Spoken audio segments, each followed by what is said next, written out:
순종의 대상을 식별하라라는 제목으로 함께 말씀 나누겠습니다. 순종은 정말 중요한 가치입니다. 우리 믿음 생활 가운데서도 그렇지만 우리 살아가는 가운데에 순종이라는 가치가 굉장히 많이 요구될 때가 있어요. 그리고 특별히 우리 믿음 생활 가운데서는 순종을 통해서 하나님의 원대한 역사를 우리가 경험하게 됩니다. 맞습니까? 순종을 별로 안 해보셨나 봐요. 순종하면 하나님께서 놀라운 역사를 이루시고 위대한 일들을 우리 가운데에 보여주실 줄 믿습니다. 근데 우리가 그 순종의 대상을 잘 분별해야 돼요. 제가 오늘 식별해야 된다라고 제목에다가 썼는데, 여러분, 식별이라는 이 단어를 제가 사전 찾아보니까 사전적 의미로는요, 일단은 기본적으로는 분별하여 알아봄, 그러니까 분별이라는 의미와 크게 다르지 않아요. 근데 조금 깊이 들어가니까 또 다른 의미가 하나 있어요. 적인지 여부를 결정함. 그래서 군 용어 중에 피하 식별이라는 그런 이제 용어가 있거든요. 적군과 아군을 식별하는 거. 그게 굉장히 중요해요. 왜냐하면 같은 편끼리 총을 쏘면 안 되잖아요. 그러니까 식별이에요. 적인지 분별하여 알아보는 것, 적인지 여부를 결정하는 게 식별의 또 다른 의미가 있다는 거예요. 자, 그럼 오늘 말씀은 왜 그럼 식별입니까? 왜 식별일까요? 우리가 순종을 해야 되는데 때로 우리가 순종할 대상들이 하나님인 것처럼 보이게 하는 유혹들이 있더라. 내가 하나님께 순종하는 줄 알았는데 가만 보니까 하나님께 순종하는 게 아닌 모습으로, 내가 식별을 잘 못해서 잘못 순종하는 그런 모습이 있더라. 자, 어떤 것들이 있는지 오늘, 그리고 어떻게 잘 식별하여서 순종함에 실수가 없게 할 수 있을지 한번 말씀을 나눠보도록 하겠습니다. 하나님께서 백성들을 애굽에서 구원하여 내시고 이끌어 주시기 위해서 리더를 세우셨습니다. 모세를 세우셨고 이어서 여호수아를 세워주셨죠. 여호수아까지 리더십이 굉장히 견고했다고 할 수 있어요. 그렇게 보입니다. 근데 여호수아가 죽죠. 사람은 누구나 한번 죽으니까 여호수아가 죽습니다. 그리고 그때부터가 문제예요. 자, 사사기 2장 8절과 10절을 이어서 한번 보겠습니다. 8절을 보니까 여호와의 종 눈의 아들 여호수아가 110세의 죽음에, 10절에 그 세대의 사람도, 10절을 볼게요. 그 세대의 사람도 다 조상들에게로 돌아갔고 그 후에 일어난 다른 세대는 여호와를 알지 못하며 여호와께서 이스라엘을 위하여 행하신 일도 알지 못하였더라. 아니, 여호수아 리더가 죽은 건 굉장히 공동체에 슬픈 일이고 또 악영향이 있겠죠. 좋지 않은 영향이 있겠죠. 그런데 리더가 죽으니까 곧바로 어떻게 됩니까? 그 세대의 사람들이 다 조상들에게 돌아간, 그러니까 모두가 그 세대에 있는 사람들이 다 죽은 다음에 어떻게 됐다는 거예요? 여호와를 알지 못하더라. 그리고 여호와께서 이스라엘을 위해 행하신 일도 알지 못하였더라. 이 별것 아니게 들리실 수 있을지 모르겠는데 사실 이 성경의 이 한마디가 정말 심각한 말입니다. 모세와 여호수아를 거치면서, 그러니까 거대하고 견고한 리더십이 있으니까 이스라엘이라는 공동체가 그동안 잘 서온 줄 알았습니다.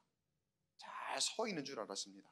적어도 겉으로 볼 때에는 멀쩡해 보이고 잘 돌아가는 것처럼 보입니다. 그런데 여호수아가 죽고 그 리더십이 사라지니까, 그리고 여호수아와 함께 살았던 그 세대의 사람들이 많이 다 죽고 나니까 그 다음 세대의 사람들이 어땠다고요? 하나님을 모르더라. 하나님을 모르더라. 그러니까 이스라엘 공동체가 그동안에 참 괜찮았던 것 같았는데, 겉으로는 하나님이 그래도 끌어주신 대로 잘 왔다고 생각했는데, 그게 어찌 보면 그 거대한 리더십으로 버텨왔던 모습이었던 거예요. 자, 그럼 무엇이 문제일까요? 여호수아가 죽고 난 다음에 하나님을 알지 못하는 다음 세대가 된 이 지금 이스라엘의 공동체, 무엇이 문제일까요? 세밀한 부분, 그러니까 작은 부분에서 영적으로 견고하지 못했던 거예요. 기초가 조금 약해졌다는 거죠. 특히 다음 세대를 향한 가르침. 지금 결국 문제는 이전 세대가 지나가고 다음 세대의 문제이잖아요. 이스라엘이 하나님을 모르던 때가 없었는데 지금 하나님을 모른다 하는 세대는 그러니까 다음 세대 이야기란 말이에요. 지금 이 시대의 교회를 보면은요, 딱 이런 모습이 될 게 뻔해 보입니다. 그러니까 이대로라면은요, 다음 세대가 하나님을 모르고 하나님이 행하신 일을 알지 못할 만한 그런 모습이 될 게 자명하다는 거예요. 예수님께서 우리에게, 교회에게 주신 사명이 있습니다. 그리고 그 사명은 예수님께서도 친히 행하신 일이었습니다. 뭡니까? 제가 몇 번 말씀드린 적이 있는데 복습 한번 해볼까요? 첫 번째 뭐예요? teaching. 영어로 먼저 말씀드릴게요. teaching, preaching, 그리고 healing. 첫 번째 뭐예요? 가르치고, 두 번째 전파하고, 세 번째 치유하라. 가르치고 전파하고 치유하라. 예수님이 우리에게 주신 사명이고요, 그리고 예수님이 친히 하신 일입니다. 그 중에 첫 번째가 뭐였어요? 가르치라. 가르치라. 자, 그런데 우리의 모습을 한번 돌아볼게요. 우리는 다음 세대가 견고하게 설 수 있도록 잘 가르치고 있습니까? 지금 여름 성경학교 열심히 가르치고 있습니다만 이게 그냥 그저 여름 성경학교의 이야기가 아니에요. 선생님들과 또 사역자 이야기가 아니에요. 우리의 마음, 우리의 모습이에요. 우리의 모습, 우리의 자세예요. 우리가 잘 가르치고 있습니까? 조금 이따가 이야기하겠지만 사실 세상의 가치는 아마 열심히 가르칠걸요. 세상의 가치는 정말 남에게 뒤처질까 너무나 열심히 가르치는 이 시대의 크리스천들의 모습을 제가 많이 봐요. 그 세상이 그냥 가르치는 거예요. 세상이 이렇게 빨리빨리 가르쳐야 된다고 하는 그런 것들이에요. 학교 공부뿐만 아니라 이런 거, 어떻게 부자가 될 것인가, 어떻게 투자할 것인가, 오히려 이런 것들을 엄청 일찍 가르칩니다. 우리 자녀들이 다음에 내가 아주 재산을 많이 물려주지 못해도 스스로 자립할 수 있는 그런 우리 자녀가 돼야지. 일찍 가르쳐요. 가르치는 건 가르치는 거죠. 그런데 하나님의 말씀은요, 예수님의 사랑과 지혜는요, 성령님의 능력은요, 예수님이 명하신 그 우리에게 주신 사명, 가르치라고 명하신 그것, 우리 그거 잘 가르치고 있냐는 거죠. 먼저는 여러분, 아까 제가 말씀드린 여름 성경학교, 거기에는 무조건 보내십시오.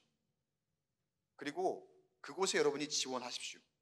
교사로 지원하시고, 또 여러분의 후원하시고, 여러분의 기도하시고, 그럼 거기에서부터 견고하게 될 줄 믿습니다. 당장에 내가 무언가를 할 수 없다면 여러분, 거기에서부터 시작해야 된다는 거예요. 기초가 얼마나 중요합니까? 우리에게 주신 사명이라니까요. 가르치는 사명. 여호와를 알지 못하고 이스라엘을 위해 행하신 일도 알지 못하더라. 여러분, 이게 무슨 의미일까요? 그 다음에 나오는 성경의 내용들을 보면은요, 그냥 하나님만 모르고 하나님이 행하신 일을 알지 못하는 것으로 끝나는 게 아니라 그냥 거기서 모르면은 그냥 무지하면 그냥 그대로 그냥 또 가르쳐주면 되겠지 라고 하면은 되겠어요. 그러면은 그냥 그나마 나은 것 같아요. 그나마 괜찮은 것 같아요. 그런데 그 다음에 나온 내용들을 보면 뭐가 문제인 줄 아세요? 이스라엘 백성들이 하나님을 알지 못하는 것, 하나님의 능력을 행하지 못하는 것, 이해하지 못하는 것에 그냥 그치는 것이 아니라 하나님의 백성들이 이방 신앙의 대표격인 바알들을 섬기고 있더라는 거예요. 그러니까 가르칠 걸 제대로 배우지 못하고 그 전의 세대로부터 견고하게 기초가 바로 서지 못하니까 오히려 다른 것들이 침투해 오기 시작하고 다른 것들로 채워지기 시작하더라는 거예요. 이집트에서 해방시켜 주셨고 지금까지 인도하신 분은 이스라엘의 하나님이신데 그 하나님을 잘 알지 못하고 그저 지금의 풍요와 눈에 보이는 안락함, 그런 것들을 준다고 믿는 바알과 아스다롯을 섬겼더라는 거예요. 그리고 성경의 표현대로 하자면은 뭐라고 하냐면은 그들이 여호와를 버렸더라. 하나님이 얼마나 마음이 아프실까요? 하나님이 그 이스라엘 백성들을 보면서 얼마나 거룩한 그 진노가 일어나셨을까요? 여러분, 우리가 알지만 유대인들의 그 자녀 교육이 얼마나 열정적입니까? 그 다음이 이제 한국 사람들이라고 하는데 얼마나 열정적이에요. 자녀들을 키우는, 가르치는 것에 있어서. 그러니까 그게 사실은 하나님이 명령하신 그 말씀, 쉐마에서부터 늘 하나님의 말씀을 지니고 다니고 강론해라, 그걸 가지고 토론해라, 그걸 이마에 붙이고 문설주에 늘 기록해라, 그렇게 해서 그 가르침의 문화가 생긴 거거든요. 근데 그 열정을 가지고 지금 뭘 하고 있는 거예요? 바알의 신앙을 가르치는 거예요. 어떻게 하면 풍요로울까? 어떻게 하면 내 눈앞에 보이는 것으로 성공할 수 있을까를 그들도 가르치고 있었더라는 거예요. 요즘으로 따지면 주식 투자, 부동산, 코인 이런 것들 조기 교육한 셈이라는 거예요. 그 다음 세대가 그러니까 하나님을 더 이상 알지 못하고 바알을 섬겼대요. 사랑하는 성도 여러분, 이 시대에도 바알이 있습니다. 그 바알을 경계하시기 바랍니다. 혹시 우리가 자녀에게 바알을 가르치고 있지는 않습니까? 여러분, 안 됩니다. 하나님의 말씀 가르치셔야죠. 하나님의 말씀으로 양육하셔야죠. 바알을 경계하십시오. 늘 우리에게 유혹으로 다가오는 그 바알을 경계하고 하나님 말씀으로 바로 서 있을 때 그때의 기초가 든든한 가정, 기초가 든든한 교회, 그리고 기초가 든든한 다음 세대가 될 줄 믿습니다. 자, 이스라엘 백성들이 하나님을 모르고 여호와를 버렸다. 그런 가운데 하나님께서 그 이스라엘 백성들을 그냥 두지 않으시죠. 14절 말씀 함께 읽어보겠습니다. 시작. 여호와께서 이스라엘에게 진노하사 노력하는 자의 손에 넘겨주사 그들이 노력을 당하게 하시며 또 주위에 있는 모든 대적의 손에 팔아넘기심에 그들이 다시는 대적을 당하지 못하였으며. 이스라엘은 오랜 기간 광야 생활을 해왔습니다. 그리고 정착을 한 군데 하기보다는 계속 이동하면서 살아왔기 때문에 그런 형편에 문명의 어떤 발달, 기술적인 혜택, 무기의 탁월성, 그런 것들을 사실 갖추지는 못했습니다. 근데 그에 비해서 이방 민족들은 조금 더 오래 정착을 해온 그런 사람들이, 그런 민족들이 주변에 있었거든요. 그러니까 만약에 싸움이 붙어온다 하면은 그 이방 지역의 민족들에 비해서는 열세일 수밖에 없어요. 자, 따라서 마음을 먹고 이스라엘을 공격하고자 한다면 이스라엘은 현실적으로 이길 수가 없습니다. 마음 먹고 노력을 하겠다 하면은 당해야 되는 것이고 늘 질 수밖에 없어요. 자, 그런데 그동안 광야 생활을 하면서도 그렇고요. 그 오랜 기간 동안 함께 이동을 해 살아오면서 이스라엘 백성들이 망했습니까? 지금까지는 그래도 잘 살아왔죠. 저들이 가진 무기는 차원이 다른 거예요. 한 단계 업그레이드 되어 있는 그런 무기를 가지고 있단 말이에요.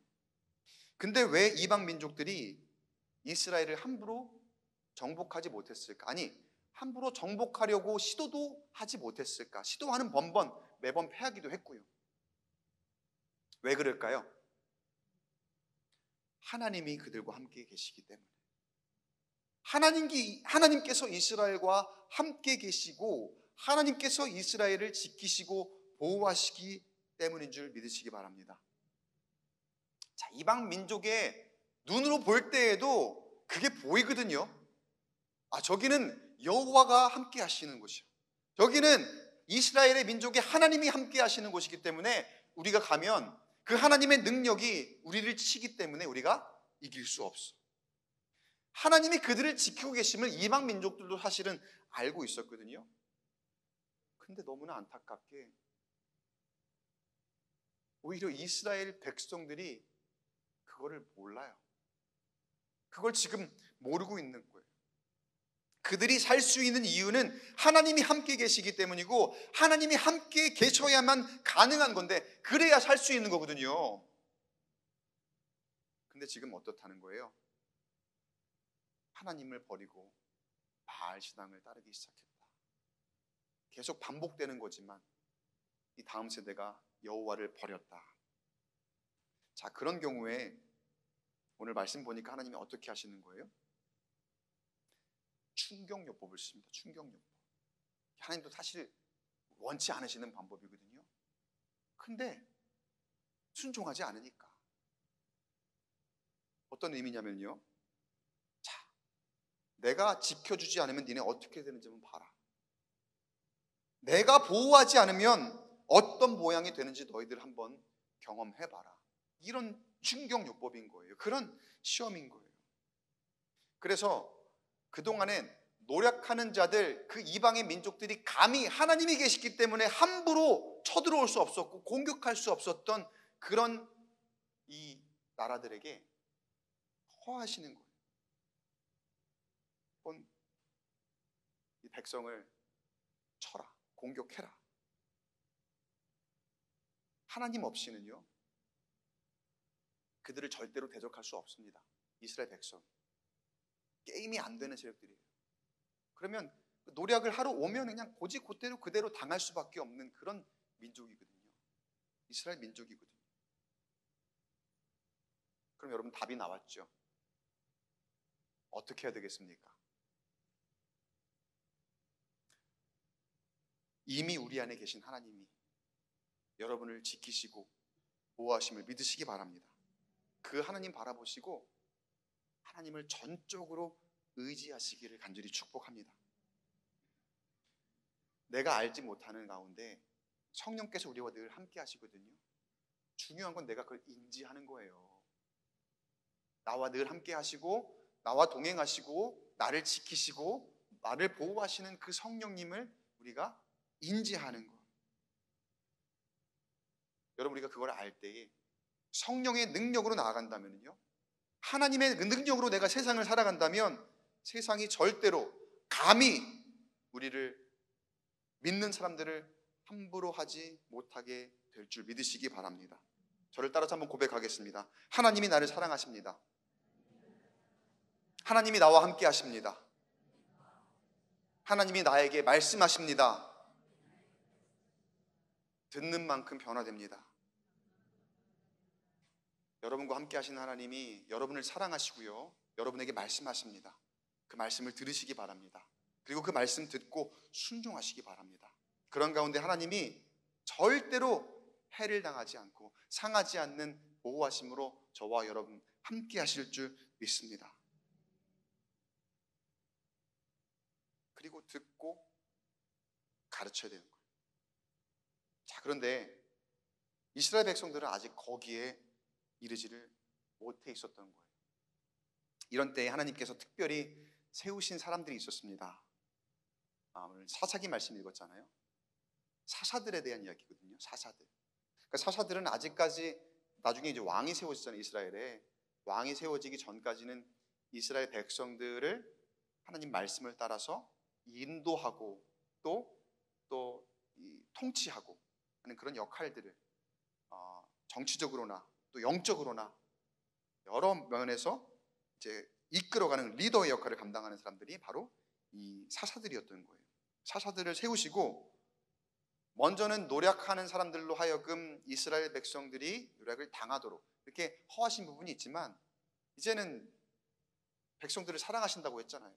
그들을 구원하시기 위해서 다시 사사들을 세우십니다. 또 다른 리더들을 세우시는 거예요.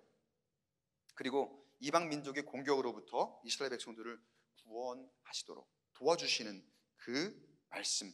자, 2장 16절의 말씀 보겠습니다. 16절 함께 읽겠습니다. 시작. 여호와께서 사사들을 세우사 노략자의 손에서 그들을 구원하게 하셨으나, 사사들을 통해서 사사들에게 순종할 때에 하나님께서 구원하시도록 그 손을 내밀어 주신 거거든요. 자, 근데 방금 말씀을 여러분 읽으셨을 때 여러분이 한 가지에 주목하셨는지 모르겠어요. 알아채셨는지 모르겠어요. 맨 마지막에 그들을 구원하게 하셨으나 이렇게 끝났죠. 좀 불안하죠, 그죠? 역접이 역접. 문장 구조에서 앞에 역접이 나오면은 그 뒤에는 앞의 내용과 같은 내용, 반대 내용이 나와야 되겠죠. 앞의 의미와 다른 의미가, 다른 내용이 뒤에 나오는 게 역접 구조죠. 그러니까 상반된 내용이 나오는 거예요. 상반된 내용을 볼게요. 17절 같이 한번 읽어보겠습니다. 시작. 그들이 그 사사들에게도 순종하지 아니하고 오히려 다른 신들을 따라가 음행하며 그들에게 절하고 여호와의 명령을 순종하던 그들의 조상들이 행하던 길에서 속히 치우쳐 떠나서 그와 같이 행하지 아니하였더라. 여러분, 이래서 아까 제가 서두에 말씀드린 기초가 중요하다는 거예요. 작은 이 소그룹이나 공동체 안에서의 그 가르침과 견고하게 세워지는 그 공동체, 그냥 겉으로만 커 보이는 게 아니라 거기에서부터 쌓아나가는 그런 것들이 중요하다는 거예요.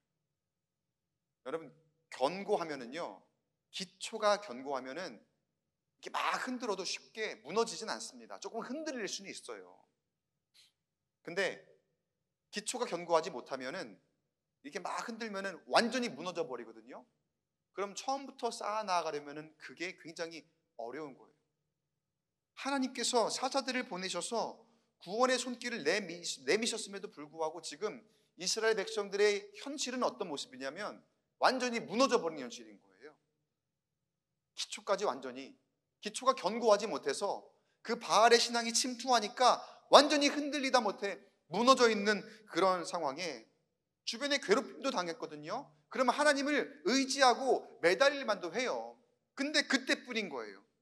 그때뿐 다시 그들의 습관을 따라서 내 눈앞에 보이는 것을 나에게 주는 것 같은, 실제로 주는 것도 아니에요. 근데 주는 것처럼 보이는 그 바알을 따라가는 거예요. 이방신들을 따라가는 거예요.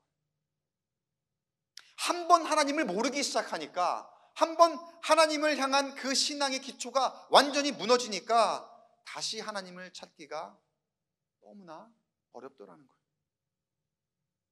그렇게 하나님의 능력을 보여주심에도 하나님의 능력을 경험하지 못하는 세대가 되어버렸습니다. 사랑하는 성도 여러분, 제가 질문 하나 드립니다. 우리의 순종의 대상은 하나님입니까? 맞습니까? 세상 아니에요? 대답은 우리가 하나님입니다 할 수 있어요. 근데 실상은 우리의 대답과 다른 모습일 때가 종종 있어요. 우리가 하나님께 순종한다고 하면서 세상의 가치에 따라가는 거, 그걸 순종이라고 하는 거예요. 세상의 가치에 따라갈 때가 너무나 많다는 거예요. 이스라엘 백성들처럼 사사를 통해서 구원하시겠다 하실 때 순종하는 것 같았는데 결국은 세상을 따라가잖아요. 이방신을 따라가잖아요. 그게 순종이에요. 세상을 순종하는 거거든요.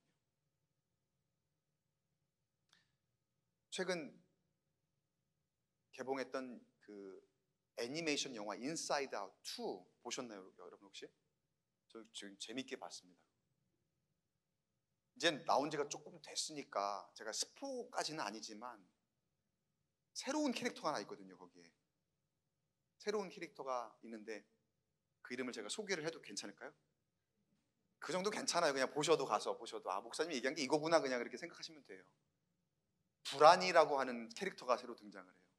거기에 기쁨이가 있고 또 슬픔이가 있고 뭐 사람의 감정의 어떤 기본적인 캐릭터들이 있거든요.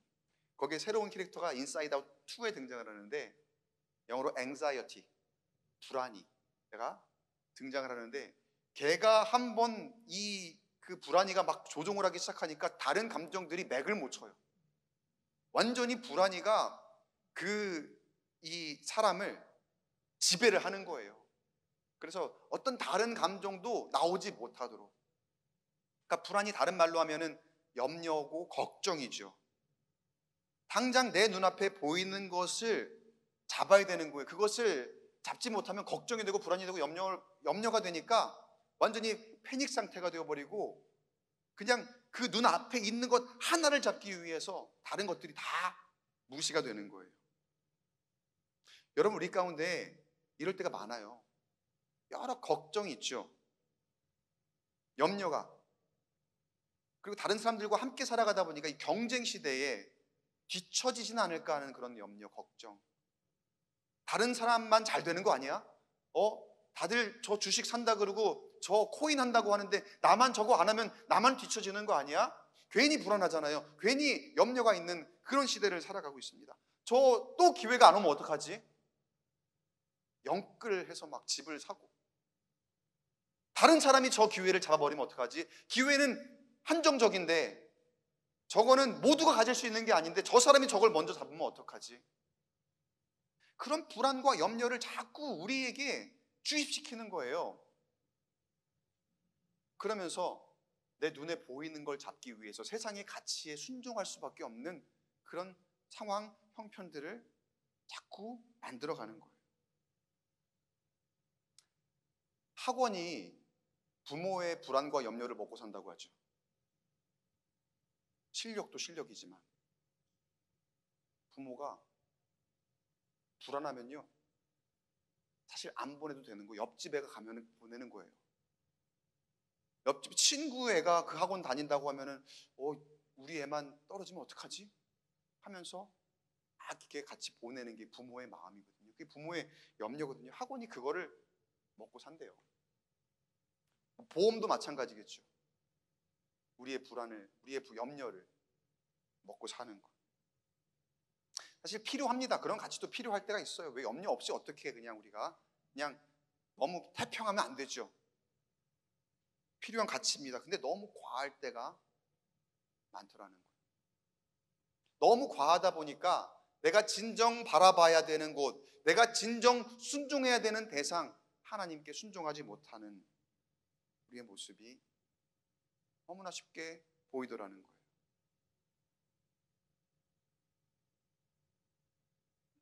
그만큼 우리가 염려가 많은 거예요.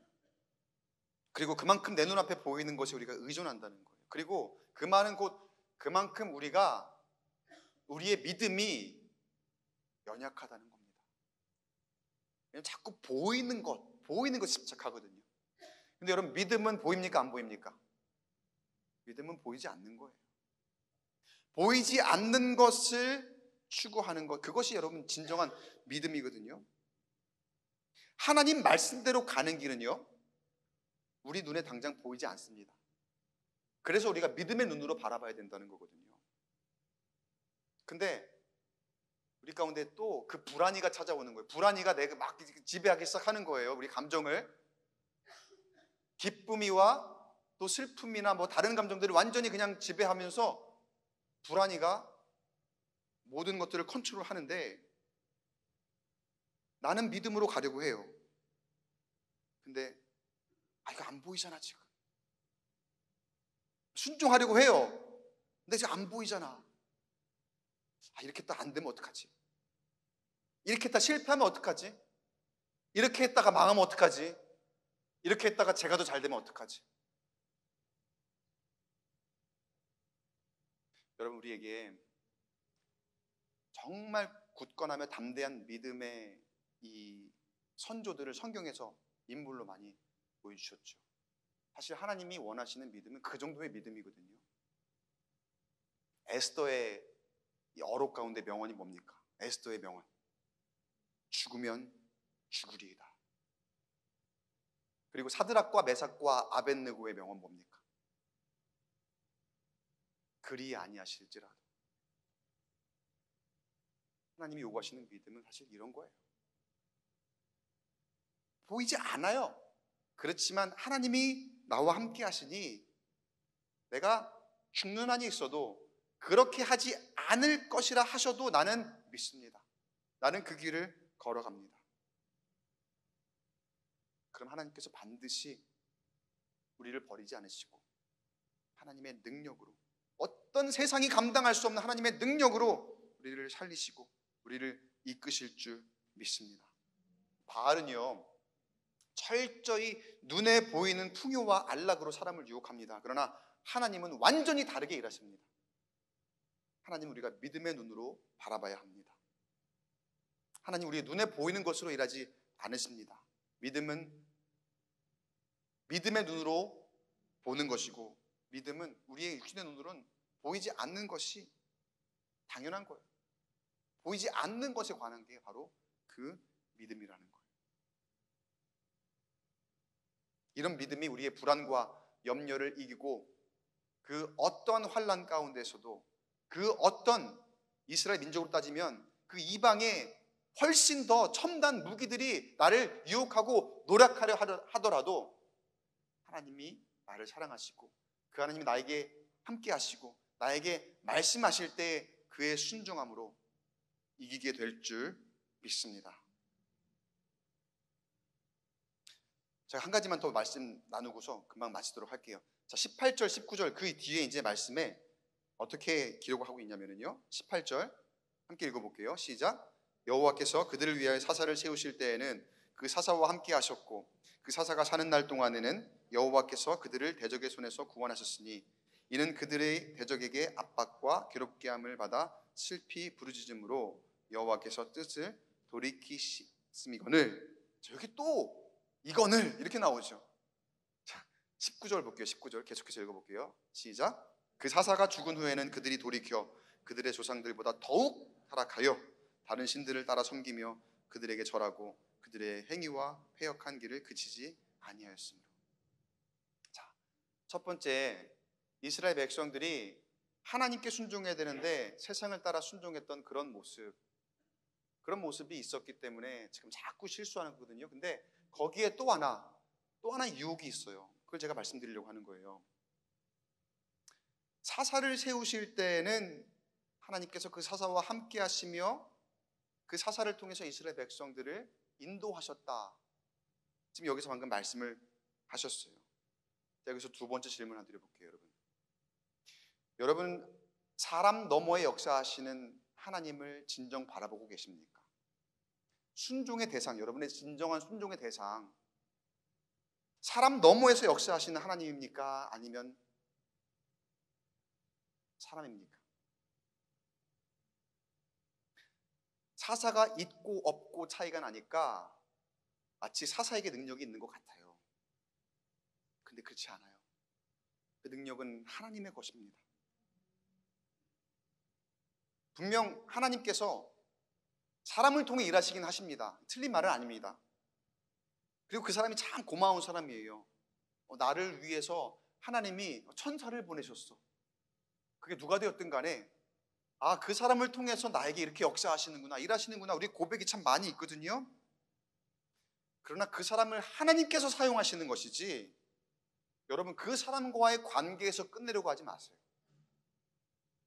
이 사람 참 고마운 사람이야, 이 사람 나를 위해서 기도해주고 이 사람 나를 위해서 도와주고 여러 가지 모양으로 나를 위해 일해주는 것. 근데 여러분 사람은 도구입니다. 여러분 목사 도구입니다. 순종이 목사에게 순종하는 게 아니에요. 여러분 말씀을 제가 전해도 하나님께 순종하는 겁니다. 목사를 통해서 하나님을 의지해야지 여러분 목사를 의지하지 마시기 바랍니다. 여러분을 위해서 누군가 기도합니다. 많은 사람이 여러분을 위해서 기도합니다. 근데 그 기도하는 사람을 통해서 하나님을 의지해야지 그 기도하는 사람을 의지하면 안 된다는 거예요. 이게 굉장히 쉽게 저지르는 실수예요. 기도 응답 받았다고 기도해 주신 분 너무나 감사해요. 그리고 그 감사를 그 기도하신 분에게 딱 그치는 그런 우리의 모습이 얼마나 많은지 몰라요. 저에게도 감사하지 마세요. 여러분 하나님께 감사하시고 하나님께 모든 영광을 돌리시고 또 사람에게 순종하지 마시고, 그렇다고 질서가 있기 때문에 그 모양은 사람에게 순종하는 모양이겠지만 여러분의 중심은 하나님께 순종하시기 바랍니다. 그 하나님이 사람을 통해서 여러분에게 일하시는 것이기, 저도 도구고 여러분도 누구에게나 다 도구가 될 수 있음을 기억하시고, 그 하나님께 순종함으로 하나님이 오늘 우리에게 주신 이 말씀 잘 준행함으로 우리의 공동체가 바로 서고 또 우리의 다음 세대가 든든히 서갈 수 있도록 흔들리지 않는 영성을 키워내는 저와 여러분 되시길 간절히 축복합니다. 오늘 말씀 보니까 결국 리더가 죽으니까 이 세대가 흔들렸어요. 하나님을 알지 못하게 되었어요. 그러니까 결국 공동체가 든든히 서기 위해서는 뭡니까? 우리 스스로 공동체가 흔들리지 않는 영성을 키워야 되는 거예요. 지금 세대가 그래야 되고요, 그 모습이 다음 세대에게 유산으로 물려주는 것이 되어야 합니다.